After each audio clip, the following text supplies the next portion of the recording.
spawned and fostered the conflict perspective. Okay, who benefits and who loses from the way the society is organized? Okay, in other words, there's always going to be an advantage and disadvantage group, and the natural progression of society is going to happen through this conflict.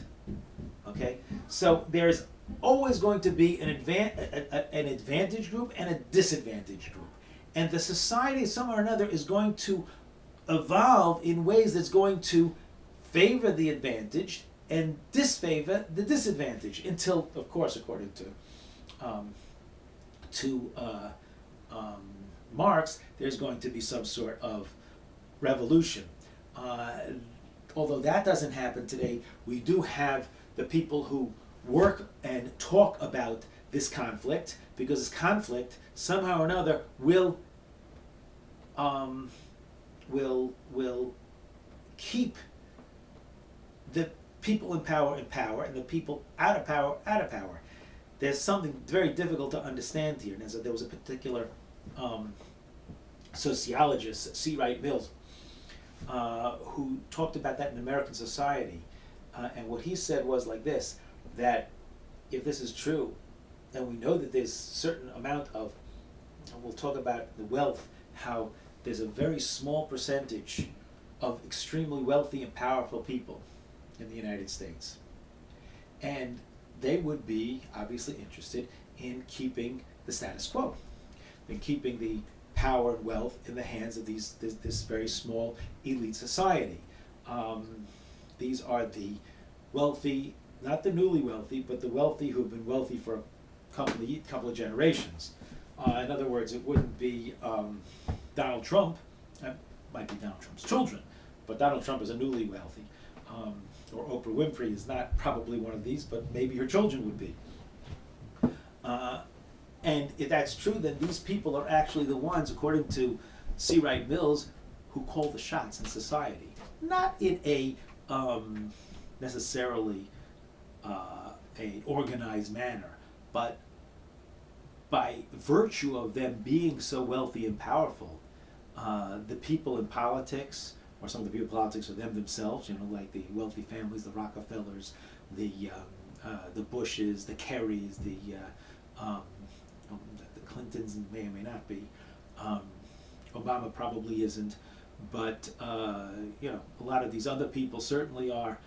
Most of the top ruling class are the ruling class. We call them the ruling class. So they're the ones who are making the decisions who's going to be in Congress and who's going to be president and who's going to be doing, et cetera, et cetera. According to this perspective, whether it's true or not, that's a different question. But it's a way of analyzing and looking at the world. So they would go on to say further, on a global scale, we certainly have this, because we do want, as a society, as American society, we enjoy a great amount of wealth compared to the rest of the world. And it doesn't bother us really on a daily basis that the people who are mining the raw materials that we need to sustain our lifestyles are living subsistence wages, or maybe a little above, or sometimes it bothers us a little bit, so they're learning a little bit more, but not, a hell of a lot more than that. But the conflict perspective tells us how we are maintaining that conflict, maintaining that disparity, maintaining the difference between the wealthy and the poor, either within our own society or on a global level.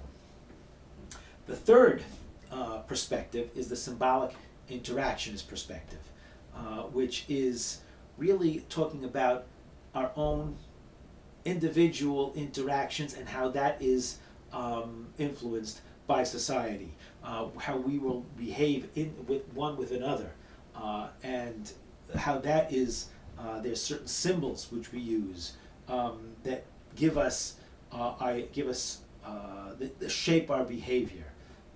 If a person walks around with a wedding ring, that means it's sending a message, or gives a diamond ring to somebody, that gives a message. Facial expressions are society are societal. Sticking your tongue out in the Far East may be a question of astonishment, an expression of astonishment, whereas sticking your tongue out in America is not like that. Or or baring your teeth when you smile is an American custom, but in most places it's a symbol of aggression. So when you smile with your mouth closed in most places in the world. So there's symbols which have meaning within the culture.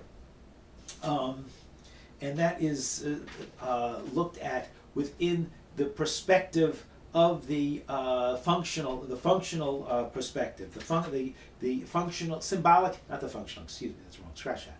The symbolic interactionist perspective. What these symbols mean within the realm of our society.